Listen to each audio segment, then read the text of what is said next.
Hey guys, I wanted to try to give you a better body shot than the last one where I was wearing a loose dress, so I'm going to back it up and stay safe. Let's see. You can tell these are my size 10 corduroys. You can tell, I mean, I think my legs are the smallest part. They're just like teeny tiny. And then this is my new favorite kind of shirt where it's like, you know, flouncy, a little bit baggy in here. That's where, I think most of us, that's where my skin is.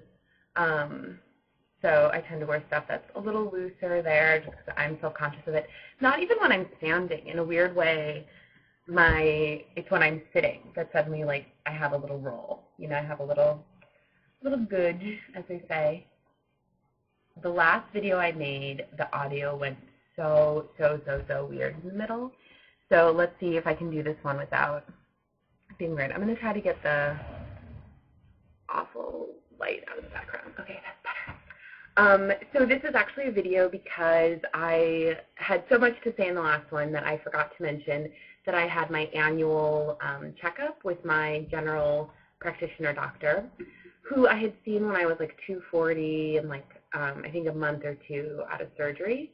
And so I hadn't seen her in a really long time, and I wanted to see her because I was really curious about basically like fertility issues. So this whole video is going to be about fertility. So to my family, you can click off. To anyone who isn't really interested, you can click off. But I think there's a lot of us who have the surgery in part because they want to boost chances of making babies. And I have polycystic ovarian syndrome, which I call PCOS. Most people call PCOS. So definitely it was part of it. I mean, there were a billion reasons that I had the surgery, in large part because I felt like my life was over at that weight, and I was really miserable. But, you know, I wanted to make babies, or I thought I would. So when I went to talk to her, it's not because I'm like, oh my God, I like right now want to have kids or anything like that.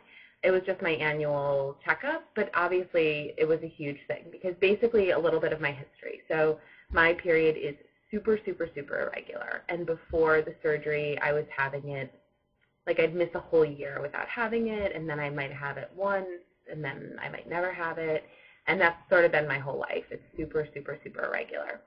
So when I had the surgery November 4th, and I was 290 pounds, I had the surgery in November. I had my period in, I think, December.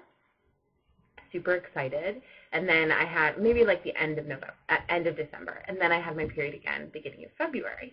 And I was like, oh my God, the surgery has cured me. I am going to have my period every month. This is going to be amazing. But I actually now have not had my period again since February. So, and it is December, so it's coming on a year again, which is a bummer.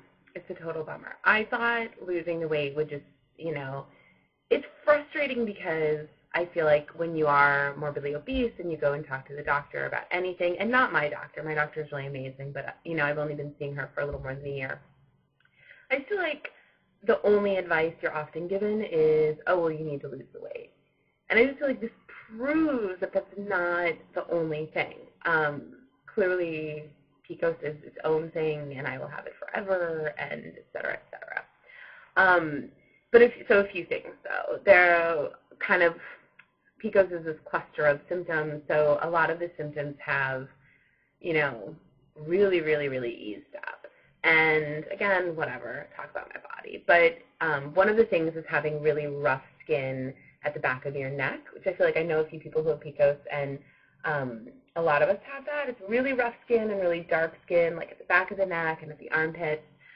For me, it was the back of my neck, to the point where I would be shy about wearing ponytails because it sort of looked like I was, like, dirty. Do you know what I mean? Like, it just looked, like, rough and, like, a little discoloration.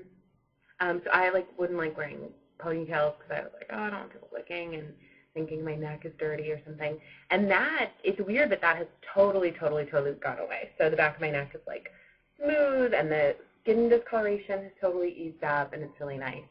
I'm trying to think of the other symptoms. I don't have trying to think what the other ones are, like bad acne or, you know, excess hair. Like, I don't really have those issues. It was the skin was the one that I was like, oh, clearly, you know, things are happening hormonally in my body now that I, you know, I'm 168. That wasn't true when I was 297.